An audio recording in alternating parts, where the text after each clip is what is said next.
नमस्कार साथियों, स्वागत है आप सभी का अंकित इंस्पायर्स इंडिया पर। गणतंत्र दिवस की आप सभी को हार्दिक शुभकामनाएं। आज के सेशन में जिक्र कनाडा के ऊपर फिर से ट्रंप की तीखी निगाहों की चर्चा, इसलिए क्योंकि आज से लगभग साल भर पहले जब ट्रंप राष्ट्रपति नहीं थे, उस समय पर भी वो कनाडा को अमेरिका का राष्ट्र बनाने की, अमेरिका का राज्य बनाने की बातें किया करते थे। इलेक्शन जीतकर आए उस समय पर भी ट्रूडो को अपने साथ गवर्नर कह करके संबोधित किया। गवर्नर इसलिए क्योंकि अमेरिका कुल 50 राज्यों से मिलकर बना है, और अगर कनाडा अमेरिका का एक राज्य और बन जाता है तो इस तरह से 51वां राज्य कहलाएगा, और 51वां राज्य, और राज्य के अंदर अमेरिका में गवर्नर का पद होता है।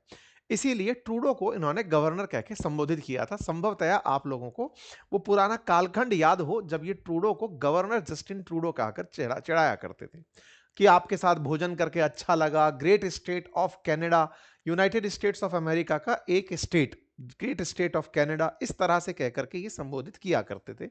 वर्ष 2024 की बात है, उस समय इनका ध्यान था कि अमेरिका और कनाडा को एक बना देंगे, पूरी तरह से इतना बड़ा कनाडा दिखेगा, ओ कनाडा करके छेड़ा करते थे। हालात इतने बिगड़े कि ट्रंप के छेड़ने से ट्रूडो अपने ही देश में छिड़ गए और उन्हें अपने पद से इस्तीफा देना पड़ा। उनके पद से इस्तीफा देने के बाद दूसरी जगह उनके बाद उन्हीं की पार्टी के प्रत्याशी से निकल कर आए मार्क कार्नी, जो कि फिलहाल कनाडा के नए प्रधानमंत्री हैं। कार्नी के समय से ट्रंप थोड़े शांत हैं, क्योंकि इस समय उनके एजेंडे में ग्रीनलैंड चल रहा था कि एक बार ग्रीनलैंड सेटल कर लेते हैं, फिर कहेंगे कि सुनो, ग्रीनलैंड और ऊपर पड़ रहा है, नीचे अमेरिका है, बीच में कनाडा, तुम क्या करोगे, तुम भी हमारे साथ मिल ही जाओ। लेकिन ग्रीनलैंड पर तो आपने पब्लिक प्रेशर आते हुए देख ही लिया। ऐसे में पब्लिक प्रेशर के चलते कनाडा पर फिर से अमेरिकी ध्यान आ गया है, और अमेरिकी ध्यान कुछ इस तरह से है। कार्नी, जिन्हें प्रधानमंत्री कार्नी कह के संबोधित किया करते थे ट्रंप, अब उनके लिए भी उन्होंने कल अपने ट्वीट से लिख दिया गवर्नर कार्नी। असल में ट्रुथ पर लिखते हैं ये सबसे ज्यादा जानकारी। इफ गवर्नर कार्नी मतलब प्रधानमंत्री गए, अब आपकी बारी है। कनाडा वालों, ग्रीनलैंड के समय तो तुम बहुत ज्यादा ग्रीनलैंड की सुरक्षा की बात कर रहे थे। ग्रीनलैंड डेनमार्क का हिस्सा था, डेनमार्क ईयू का हिस्सा था, ईयू वाले सब देश मिलकर ग्रीनलैंड को बचा ले गए। बेटा, तुम्हें कौन बचाएगा? कनाडा ना तो ईयू के अंदर आता है, अमेरिका का पड़ोसी है, अमेरिका पर अत्यधिक निर्भर है, नाटो मेंबर है, तुम्हें कौन बचाएगा? ऐसे में इफ गवर्नर कार्नी सोचते ऐसा है कि वो कनाडा को ड्रॉप ऑफ पोर्ट बना लेंगे। चाइना का ड्रॉप ऑफ पोर्ट का मतलब चाइना वाले माल कनाडा लाएंगे, कनाडा से फिर अमेरिका में एंट्री करा देंगे। अगर ऐसा सोचते भी हैं तो हम तुम्हारे ऊपर 100% टैरिफ लाद देंगे। इस तरह की बात अमेरिका ने कनाडा को चिपका दी। अब इसके पीछे तर्क ढूंढे गए कि भाई साहब, ऐसा क्या हुआ, कनाडा से ट्रंप इतना क्यों चिढ़ गए? क्या यह असर है उस बात का जो हमने आज से 10 दिन पहले आपसे कही थी कि कनाडा चीन की शरण में, और आपको मैंने बताया था कि कनाडा चीन पहुंचा है, इससे ट्रंप को भयंकर मिर्ची लगने वाली है। मैंने आपको बताया था कि कनाडा और चीन अगर एक होते हैं, क्योंकि अब क्या है, यूरोपियन यूनियन कंट्री हो या नाटो मेंबर अलाइज, ये सभी कनाडा के सभी अमेरिका के विकल्प के रूप में चीन को देख रहे हैं। रशिया के साथ इन लोगों की एक सोच, मतलब थॉट वाली लड़ाई है, सोच की लड़ाई है कि रशिया अगर कल को आगे बढ़ता है तो वो हमारे साथ यूएसएसआर वाला टाइम लेकर आ जाएगा। पड़ोसी है, पड़ोसी से बात नहीं करनी है। चाइना दूर है, उसके साथ करेंगे। तो चूंकि इन्होंने हाल ही में रास्ता पलटकर अमेरिका की जगह चाइना का रुख किया, इन्होंने बगल के बगल में होल दे दिया। तो आज के सेशन में जो असली जिक्र है ना, वो बहुत ही जेन्युइन है। जेन्युइन बात यह है कि क्या वाकई में अमेरिका पर निर्भर है कनाडा? क्या अमेरिका कनाडा की अर्थव्यवस्था को बर्बाद कर सकता है? क्या कनाडा अमेरिका से लड़ सकता है? क्या वाकई में कनाडा के हालात इतने बुरे हैं कि वो ट्रंप के सामने कुछ नहीं बोल पाते? इन सारे पॉइंट्स को हम सिलसिलेवार तरीके से डिस्कस करेंगे, क्योंकि एक बात आपको और हमको अच्छे से पता होनी चाहिए, और वो ये है कि कनाडा का 70 से 75% व्यापार कुल जीडीपी का, कुल मात्र $2 ट्रिलियन की जीडीपी है, और उसका $2 ट्रिलियन में से $1 ट्रिलियन की जीडीपी केवल अमेरिका से व्यापार करके चल रही है। जब पूरा देश निर्भर ही अमेरिका से व्यापार पर है, तो क्या ये अफोर्ड कर पाएंगे? और जहां अमेरिका एक और $30 ट्रिलियन की इकोनॉमी है, ऐसे में $2 ट्रिलियन की इकोनॉमी को अगर वो अपने अंदर समज्यूम कर लेते हैं, तो क्या अमेरिका के लिए 51वां राज्य बन जाएगा कनाडा? ये सवाल बड़ा है। आइए शुरू करते हैं, ढूंढना शुरू करते हैं कि कैसे कैसे ये पटकथा रची गई। पटकथा ध्यान सबको है, जब ग्रीनलैंड के लिए ट्रंप हाथ पैर मार रहे थे उस समय पर ट्रूडो, ये सॉरी मार्क कार्नी जो है, ये ट्रंप का साथ नहीं दे रहे थे, ये ग्रीनलैंड का साथ दे रहे थे। ट्रंप इस बात से खफा हुए, उन्हें बैक फुट पर आना पड़ा। बैक फुट पर आना पड़ा से मतलब है कि उन्हें ग्रीनलैंड के मसले पर कहना पड़ा कि ठीक है, मैं ग्रीनलैंड नहीं ले रहा, जिन पर टैरिफ लगाया था उन टैरिफ को हटा देता हूं, मैं यहां से आगे कुछ और प्लान करूंगा, नाटो से मेरी बात चल रही है। इन्होंने ग्रीनलैंड को अपने दिमाग से उतार दिया और उतार करके सीधा रुख किया कनाडा की तरफ। और कनाडा की तरफ रुख में इनके जो बात है वो आपके सामने है, क्योंकि अल्टीमेटली अमेरिका का मानना है कि रूस और चाइना अगर कल को अमेरिका पर हमला करेंगे तो आने वाली मिसाइलें या तो ग्रीनलैंड के ऊपर से उड़ते हुए आएंगी, ग्रीनलैंड के बाद में फिर कनाडा के ऊपर से उड़ते हुए आकर अमेरिका पर लैंड होंगी। खैर, ग्रीनलैंड को बचाने में तो पूरा यूरोप एक हो गया था, कनाडा ने भी ग्रीनलैंड का साथ दे दिया था, लेकिन ट्रंप ने उन सबको छोड़कर फिलहाल कनाडा को अपना निशाना बना लिया है। और अपना निशाना बनाने की शुरुआत इन्होंने क्यों की होगी, अब हम उसको थोड़ा विस्तार से सोचते हैं। सबसे पहले कार्नी डर के मारे कि ग्रीनलैंड के बाद मेरा नंबर ना लग जाए, चाइना की शरण में चले गए थे। मैंने आपको इसके ऊपर एक डिटेल जानकारी आज से 8 दिन पहले इसी चैनल के ऊपर दी थी। मैंने बताया था कि ये वहां पर पहुंचते हैं, पहुंच करके बकायदा बताते हैं कि दुनिया की सबसे बड़ी सेकंड दूसरी बड़ी इकोनॉमी के साथ हम मिलने जा रहे हैं और हम इनके साथ ट्रेडिंग पार्टनरशिप करने जा रहे हैं।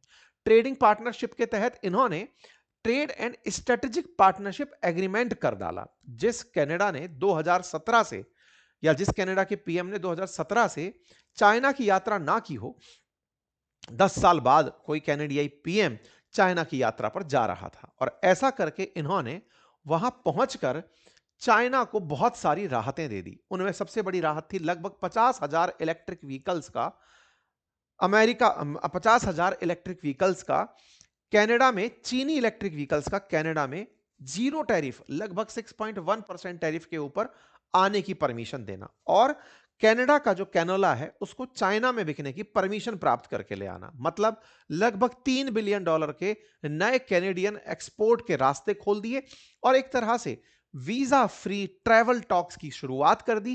कनाडा और चीन एक हो रहे हैं, इस तरह की शुरुआत कर दी। इसको हेडलाइन मिली थी कि Canada reaches tariff deal with China, electric vehicles and canola. बड़ी खबर बनती है। बड़ी खबर में निकलता है कि कनाडा 100% तक टैरिफ कट करने को तैयार हो गया है, क्योंकि वो अमेरिकी प्रेशर को न्यूट्रलाइज करना चाहता है। इतना ही नहीं, मार्क कार्नी चाइना पहुंच करके कहने लगे थे कि चाइना दुनिया का एक नया वर्ल्ड ऑर्डर है और हमें इसे समझना होगा। इस बात को उन्होंने डिफेंड भी किया। यह सब तब चल रहा था जब ट्रंप का ध्यान ग्रीनलैंड पर था। और मैं उन दिनों भी आपसे यह कह रहा था कि ये चाइना जा ही इसलिए रहे हैं क्योंकि इन्हें पता है ग्रीनलैंड से ध्यान हटते ही नंबर कनाडा का आएगा। 10 दिन भी नहीं बीते, मेरा सेशन हुए अभी, आपने 17 तारीख को वो सेशन सुना है, 10 दिन के भीतर भीतर आपको यह आज सुनने को मिल चुका है। ट्रंप का निशाना कनाडा पर लग चुका है। उस समय ट्रंप ने कनाडा पर कोई बयान नहीं दिया। इनसे पूछा गया कि मार्क कार्नी वहां गए हैं बातचीत करने, तब इन्होंने कहा हाँ हाँ ठीक है, क्या ही फर्क पड़ रहा है। इन्होंने कहा ठीक है, वो अपने बात, इस निर्णय का रिग्रेट करेंगे जो वो करने गए हैं। पहला पॉइंट तो ये था। दूसरा पॉइंट क्या था, वर्ल्ड इकोनॉमिक फोरम की जब मीटिंग हुई, इस समय जब ग्रीनलैंड को लेकर बयानबाजी चल रही थी, उस समय पर वर्ल्ड लीडर्स ने 20 जनवरी के दिन अमेरिका के खिलाफ अपना स्टैंड रख दिया था कि अगर अमेरिका सोचता है कि ग्रीनलैंड के नाम पर वो हम पर टैरिफ लगा देगा, नहीं होने देंगे, टैरिफ नहीं लगाने देंगे। इसका मतलब यह है कि अगर तुम टैरिफ लगाओगे, हम बजूका एक्टिवेट कर देंगे, हम सब मिलकर के आपके ऊपर टैरिफ लाद देंगे, हम आपके सामान को खरीदेंगे ही नहीं, बायकॉट कर देंगे। यूरोपियन यूनियन के देश जैसे ही एक साथ हुए, अमेरिका पीछे हट गया। लेकिन उन सब के साथ लय में लय मिला रहे थे मार्क कार्नी, जो कि यूरोपियन यूनियन के देश नहीं है, ये नाफ्टा के हैं, नॉर्थ अटलांटिक इन्होंने फ्री ट्रेड एग्रीमेंट किया हुआ है, अमेरिका, मैक्सिको और कनाडा ने। ये पूरे की पूरे यूएस के देश हैं जो आपस में मिलकर रहते हैं। इसका नाफ्टा का नाम फिलहाल बदल दिया गया है। ऐसे में इनका जो सुर था ये ग्रीनलैंड के पक्ष में मिल रहा था, अमेरिका के पक्ष में नहीं मिल रहा था। वास्तविकता में अगर देखा जाए, अगर अमेरिकी दृष्टिकोण से सोचा जाए, तो कनाडा को ग्रीनलैंड अगर अमेरिका ले लेता है तो इसे फायदा होने वाला था। कैसे? क्योंकि जो अमेरिका आयरन डोम बनाने, गोल्डन डोम बनाने की बात कर रहा है, उसमें वो ग्रीनलैंड के अंदर अपने मिसाइल सिस्टम को खड़ा करेगा। अगर मिसाइल सिस्टम ग्रीनलैंड में खड़ा होता है तो ऑटोमेटिक कनाडा की सुरक्षा हो जाएगी, क्योंकि अमेरिकी सुरक्षा के लिए कनाडा तो बीच में पड़ जाएगा। इधर से अलास्का हो गया, इधर की तरफ से ग्रीनलैंड हो गया, बीच में कनाडा, इधर अमेरिका, तो कनाडा सुपर सुरक्षित हो जाएगा। दुनिया का कोई भी देश उस पर हमला नहीं कर पाएगा, क्योंकि जो रेंज वो बनाने जा रहे थे उसमें कनाडा खुद से सुरक्षित होने जा रहा था। ऐसे में इन्होंने लेकिन ग्रीनलैंड के पक्ष में मत दे करके अमेरिका के आयरन गोल्डन डोम को कमजोर कर दिया। इन्होंने बयान दिया। तो आप पूछेंगे तो ऐसे में तो इनको ग्रीनलैंड लेने देना चाहिए था अमेरिका को, लेकिन इन्हें आगे का पता था ना। वो उसको लेने के बाद कहेंगे कि तुम्हारी सुरक्षा हम फ्री में क्यों कर रहे हैं, आपके आयरन गोल्डन डोम हम बनाने जा रहे हैं, इसके तुम पैसे दो हमें। तो मार्क कार्नी ने यहां पर पूरी तरह जो बयान दिया वो अमेरिकी विरोधी बयान थे, और साफ साफ यहां पर भी अनाउंस किया कि मैं चाइना और कतर जाकर आया था, उनके साथ न्यू स्ट्रेटेजिक पार्टनरशिप को लेकर बात हुई है, दुनिया के और देशों से भी हमारी बातचीत चल रही है। और इन्होंने यहां तक एक बयान दिया कि अगर आप डिस्कशन टेबल पर नहीं हैं तो आप खुद मीनू में हैं, लोग आपको खा जाएंगे। ट्रंप यहां पर चिढ़ गए। उन्होंने अपने बयान में कहा कि कनाडा शायद भूल गया है कि वो चल अमेरिका की वजह से रहा है, वो हमें थैंक यू कहना लगता है भूल चुका है। अगर कनाडा ये बात भूल चुका है तो उसे याद दिला दें कि बिना अमेरिका तुम कुछ नहीं हो। भाई साहब, अमेरिका ने यानी ट्रंप ने कनाडा को वर्ल्ड इकोनॉमिक फोरम से ही भला बुरा सुना दिया और कहा कि सुनो भाई, हम पहले सोच रहे थे तुम्हें वर्ल्ड पीस में, बोर्ड ऑफ पीस में इनवाइट करेंगे, तुम्हें उस बोर्ड ऑफ पीस से इनविटेशन नहीं देते, निकालते हैं। मतलब बोर्ड ऑफ पीस का इनविटेशन ही ट्रंप ने इनसे बाहर मांग लिया कि तुम वहां पर शामिल मत होना। कहने का मतलब पहले ग्रीनलैंड का मसला रहा हो, वर्ल्ड इकोनॉमिक फोरम का मसला रहा हो, कहीं ना कहीं कनाडा का जो रुख था वो अमेरिका विरोधी होता चला जा रहा था। जहां तक बात हो आयरन डोम की, जिसको गोल्डन डोम अमेरिका कहता है, क्योंकि इजराइल के आयरन डोम की कॉपी करके ये खुद की सुरक्षा के लिए एक ऐसा मिसाइल सिस्टम बनाना चाहता है, एक ऐसा सैटेलाइट सिस्टम बनाना चाहता है, जिससे अगर अमेरिका पर कोई भी मिसाइल चलकर आएगी तो उसको स्वतः ही हवा में मार दिया जाएगा। इस व्यवस्था में अमेरिका की प्लानिंग पर शुरुआत में कनाडा साथ था, मतलब कार्नी ने कहा था कि इनके गोल्डन डोम में हम भी भागीदार बनना चाहते हैं, लेकिन बाद में कनाडा पीछे हट गया। कनाडा पीछे हटा तो ट्रंप ने कहा कि कनाडा इज अगेंस्ट गोल्डन डोम, और वो इसके चलते चाइना के साथ जा रहे हैं। अगर वो ये सोचते हैं कि चीन के साथ जाकर वो गोल्डन डोम को टक्कर दे सकते हैं तो वो भूल कर रहे हैं। भाई साहब, ट्रंप कल भड़कते हैं और भड़क करके चाइना से होती हुई इनकी नजदीकी पर इन्हें साफ इन्फॉर्म करते हुए कहते हैं कि गवर्नर कार्नी, यहां पर संदेश साफ है कि तुम बेटा 51वां राज्य बनोगे एक दिन अमेरिका का, और हम तुम्हारे ऊपर 100% टैरिफ लाद देंगे अगर तुमने चीन के साथ में ट्रेड वार्ता कर ली। भाई साहब, इस पर कार्नी कल बाहर निकल कर आते हैं। कार्नी बाहर निकल कर आते हैं और कहते हैं, अमेरिका को कोई जवाब नहीं देते, वो केवल एक लाइन बोलते हैं कि बाय कनेडियन, यानी कि कनाडा में बनाओ और कनाडा में ही कंज्यूम करो। मतलब यह हुआ कि कनाडा के लोग केवल आत्मनिर्भर हो जाएं। जिस आत्मनिर्भरता का बयान भारत सरकार लंबे समय से देती आ रही है, कल कनाडा के पीएम ने कैनेडियंस से कहा कि आप अपने बाजार से सामान खरीदें और कनाडा को बड़ा बनाएं। बाय कैनेडियन बिल्ट कनाडा, इस तरह का भाषण देकर के इन्होंने कनाडा के अमेरिका के खिलाफ, या कहिए कि कल को अमेरिका अगर कनाडा को आइसोलेट कर देता है तो उसके खिलाफ एक भाषण दे दिया। अब मैं आपको थोड़ा सा कनाडा की जीडीपी के बारे में बता देता हूं। देखिए, एक बहुत छोटी सी आबादी वाला देश है कनाडा, लेकिन 10वें नंबर की बड़ी अर्थव्यवस्था है। भारत अगर 4.5 ट्रिलियन के आसपास की इकोनॉमी है, 4.25 ट्रिलियन की, तो ये 2.5 ट्रिलियन के आसपास की इकोनॉमी है। $2.5 ट्रिलियन की इकोनॉमी में ये पर कैपिटा के हिसाब से दुनिया के अंदर तीसरे नंबर पर आता है। यानी कि यहां की जीडीपी वर्सेस, मतलब जो इकोनॉमी जनता जो है उसमें ये पर कैपिटा इनकम में तीसरे नंबर पर आता है। बहुत अमीर देश है और दुनिया में लगभग 15 देशों के साथ फ्री ट्रेड एग्रीमेंट करके बैठा है, जिसमें जो नाफ्टा है, north Atlantic free trade agreement, जिसे आज CUSMA कहा जाता है, ये उसका भी एक्टिव मेंबर है। अमेरिका के साथ साथ इसके व्यापार बहुत ही स्ट्रांग हैं। कितने स्ट्रांग हैं कि लगभग $600 बिलियन का इनका व्यापार 2024 में अमेरिका के साथ था। अमेरिका के साथ द्विपक्षीय व्यापार की जो वैल्यू थी वो 79 लाख करोड़ थी, ऑलमोस्ट $1 ट्रिलियन, जिसकी इकोनॉमी $2.25 ट्रिलियन की हो। $1 ट्रिलियन इनका व्यापार है 2025 में अमेरिका के साथ ये फिगर है जो आपको पता होना चाहिए। कनाडा के कुल एक्सपोर्ट अगर 100 रुपए के होते हैं तो उनमें से लगभग 76% इसका केवल अमेरिका को होता है।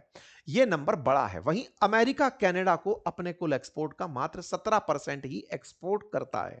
इसका मतलब अमेरिका की कनाडा पर निर्भरता इतनी नहीं है जितनी कनाडा की अमेरिका पर निर्भरता है। आप अपने 80% व्यापार को अगर 100% टैरिफ से प्रभावित होता देखेंगे तो विचार कीजिए कि वो कितना घातक होगा। यही कारण है कि ट्रंप ने आते ही मैक्सिको, कनाडा और चाइना तीनों के ऊपर टैरिफ लगाए थे। मैक्सिको अमेरिका के साथ 16%, चाइना 7% व्यापार करता है। ऐसे में अमेरिका ने सबसे पहले इन तीन देशों पर ही, क्योंकि तुम ही लोग हो जो मेरी सबसे ज्यादा लगभग $1 ट्रिलियन के आसपास कनाडा, फिर इतना ही मैक्सिको और लगभग 700-800 बिलियन डॉलर के आसपास चाइना अमेरिका से व्यापार करता है और तीनों ही देश व्यापार करके अमेरिका से पैसा कमाते हैं। इसी वजह से अमेरिका ने तीनों को धमकाते हुए यह स्टैंड लिया था। खैर, अभी फिलहाल के लिए कनाडा पर 35% टैरिफ चल रहा है, जहां भारत पर 50% टैरिफ बना हुआ है। अगर यह 100% टैरिफ बना दिया जाए, ट्रंप अगर ऐसा कर दें, तो बड़ा सवाल यह है कि क्या अमेरिका कनाडा को बर्बाद कर पाएगा? आइए इसका जवाब ढूंढते हैं। प्रथम दृश्यता इसका लाइन यह है कि नहीं, कनाडा को यह बर्बाद नहीं कर पाएंगे। कारण समझिए, कनाडा अमेरिका के फेंकी रोटी पर पल नहीं रहा है। वो अमेरिका को एक्सपोर्ट करता है क्योंकि वो एक्सपोर्ट लायक चीजें रखता है। जैसे आज अमेरिका की प्रमुख ऑयल जरूरत और गैस जरूरतों की पूर्ति कनाडा करता है। कनाडा ने 20 साल में 579 बिलियन डॉलर का तेल और गैस अमेरिका को बेचा है। दुनिया में पोटाश, जिससे कि बनता है फर्टिलाइजर, बनता है जिससे साबुन बनता है, प्रेस्क्रिप्शंस बनते हैं, एनिमल फीड बनती है, उसका लार्जेस्ट प्रोड्यूसर कनाडा है। साथ ही साथ आयरन ओर का, दुनिया में आयरन का, लोहे का तीसरे नंबर का, 8वें नंबर का लार्जेस्ट प्रोड्यूसर कनाडा है। दुनिया के अंदर यूरेनियम का, जिससे कि न्यूक्लियर बॉम्ब बनते हैं, रिएक्टर्स चलते हैं, उसका सेकंड लार्जेस्ट प्रोड्यूसर कनाडा है। इतना ही नहीं, दुनिया में डायमंड्स में नंबर 3 पर डायमंड प्रोड्यूस करने में कनाडा का नंबर आता है। दुनिया में जहां सोने की इतनी डिमांड है, 5वें नंबर का सोने का प्रोड्यूसर, उत्पादक कनाडा है। इतना ही नहीं, एग्रीकल्चरल प्रोडक्ट्स में जो जंगलों से निकलने वाली लकड़ी है, उनमें बहुत सी लकड़ियों के लिए ये दुनिया के अंदर प्लम्बिंग इंडस्ट्री के अंदर नंबर 1 पर खड़ा रहता है। और तो और, दुनिया जब ये सारी चीजों से लड़ाई लड़ लेगी, तब उसे फ्रेश वाटर की जरूरत पड़ेगी और दुनिया में उपलब्ध जो शुद्ध जल है उसका 20% स्टॉक अकेला कनाडा के पास है। उसके पास जो बर्फ है उसमें जमा हुआ है। अमेरिका ग्रीनलैंड को भी असल में फ्रेश वाटर के लिए ही चाहता है। कनाडा ऑलरेडी फ्रेश वाटर दुनिया का 20% लेकर बैठा हुआ है। इसका मतलब कनाडा को पिघाड़ने को लेकर के अगर अमेरिका ये सोचता है मैं बर्बाद कर दूंगा, वैसा संभव नहीं है। और भी एक कारण है, कनाडा का जो इंडस्ट्रियल बेस है ना, वो बहुत ज्यादा हाईली इक्विप्ड है। इतना इक्विप्ड है कि ये एक अपने आप में डिपेंडेंट इकोनॉमी है। ट्रंप का टैरिफ इनके एक्सपोर्ट बाधित कर सकता है, लेकिन इनके इंडस्ट्री को बर्बाद नहीं कर सकता। तीसरा, कनाडा खुद ओईसीडी कंट्री है और ओईसीडी के साथ साथ G7 का मेंबर है। ये दोनों वो ग्रुप है जो विकसित राष्ट्रों के समूह हैं। अगर अमेरिका ऐसा करते हैं तो आसपास के गुट से अमेरिका पर प्रेशर बढ़ने लगेगा। इसके चलते इन्हें बाहर का रास्ता भी नहीं दिखाया जा सकता। चौथा, कनाडा जो है वो इकोनॉमिक इंडिपेंडेंसी थ्योरी के ऊपर चलते हुए अगर देखा जाए तो वो खुद पर कैपिटा इनकम में इतना सक्षम राष्ट्र है कि अगर कोई देश पर कैपिटा खुद की कमाई पर निर्भर है तो दूसरा देश उस देश की राजनीति को प्रभावित नहीं कर सकता। सामान्यतः यह माना जाता है, जैसे कहा जाता है ना कि भाई बांग्लादेश के अंदर सत्ता परिवर्तन हो गया, पाकिस्तान में हो गया, तो अमेरिका कहीं का भी करवा सकता है। कहीं का इसलिए नहीं करवा सकता, जिनकी जेब में बहुत सारा पैसा पहले ही भरा है, आप उन्हें खरीद नहीं पाते, ऐसे में आप उन्हें बरगला नहीं पाते। लेकिन पाकिस्तान, बांग्लादेश जैसे जो गरीब देश हैं, इनको थोड़े थोड़े चंदे पर ही खरीदा जा सकता है। इनके जनता को 500-700 रुपए पत्थर फेंकने का देकर के भी बरगलाया जा सकता है। कनाडा में यह काम भी अमेरिका नहीं कर सकता। कुल मिलाकर दुनिया में नजरिया चाहे अमेरिका का कुछ भी हो, टैरिफ की धमकी देकर भी वो कनाडा की अर्थव्यवस्था को प्रभावित कर सकता है, लेकिन कनाडा को गिरा नहीं सकता, सरकार को पलट नहीं सकता। जहां तक रही बात अमेरिका के द्वारा हमला करने की, ये नेक्स्ट टू इम्पॉसिबल है। कनाडा पर कोई भी हमला अमेरिका नहीं कर सकता, क्योंकि अमेरिका की पॉलिसी है कि वो पड़ोस में युद्ध नहीं चाहता। दुनिया के देश पड़ोस में लड़ें, अमेरिका पड़ोस में युद्ध नहीं चाहता। मैक्सिको के साथ वो युद्ध लड़ सकता था, उसको पनिशमेंट दे सकता था, लेकिन यही ट्रंप है, इन्होंने दीवार खींच दी थी कि मैं दीवार खींच दूंगा, दिखना ही मत, तुम दूर रहना। तो वो जो ट्रंप दीवार खींच करके बचाव की मुद्रा में खड़े हों, वो कनाडा से लड़ाई लड़ेंगे, नेक्स्ट टू इम्पॉसिबल है। हाँ, लेकिन अगर इनके ऊपर सैंक्शंस या 100% टैरिफ लगाए जाते हैं तो कनाडा की अर्थव्यवस्था पर जरूर प्रभाव पड़ेगा, एक्सपोर्ट पर प्रभाव पड़ेगा, जीडीपी पर प्रभाव पड़ेगा, ऑटोमोटिव इंडस्ट्री, एनर्जी, इन सब पर प्रभाव पड़ेगा। लेकिन हाँ, कनाडा के पास जो गुड्स, टेक्नोलॉजी और जो भी एक्सपोर्ट आइटम्स हैं, उनका उपभोक्ता केवल अमेरिका बने ये जरूरी नहीं है। कनाडा जो सामान रखता है उसके यूजर्स वर्ल्ड वाइड उपलब्ध हैं। कोयला हो, यूरेनियम हो, गोल्ड हो, सबको चाहिए। तो ऐसे में वो अपने लिए एक्सपोर्ट डेस्टिनेशंस में कुछ और देशों को तलाश सकता है। यही कारण है कि मार्क कार्नी चाइना के बारे में बात करते हुए फिर कहते हैं कि हम इंडिया से, आसियान कंट्रीज से, इन सब देशों के साथ बातचीत में लगे हैं। अर्थात ये अपने लिए नए एक्सपोर्ट डेस्टिनेशंस फिलहाल तलाश रहे हैं। निर्भरता में केवल अमेरिका पर निर्भरता ना रहे, उसका ऑल्टरनेट कनाडा तलाश रहा है।